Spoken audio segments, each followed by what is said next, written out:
This is Philip Chow. I'm the founder and chief investment officer of Experiential Wealth.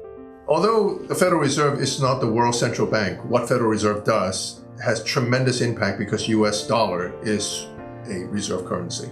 60% of the world trade is conducted in US dollars, and especially the more important one like oil and energy and so on.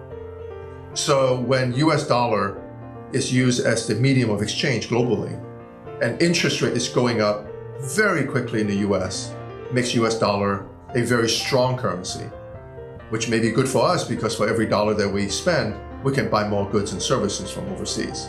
Not so good for those companies in the US who is exporting because it costs more to buy US made goods and services. The rest of the world is not doing so well. So let's divide the world into three parts: the US sort of sphere, European sphere, and the China sphere.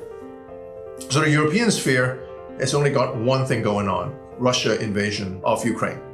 What happened there is really an issue of supply chain to commodities and energy, right, in general. And all the things that's going on now, which I won't have enough time here to repeat, but you probably already know, is going to have devastating effect economically in Europe, at least through the cold winters, because the cost of energy is skyrocketing.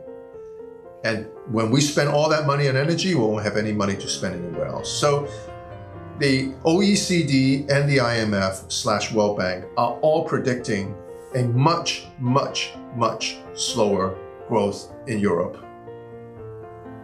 We think that it's going to be a recession, and it's going to be the severity of it is depending on how cold. So it's a climate-related issue. There's just no more money to spend anywhere else.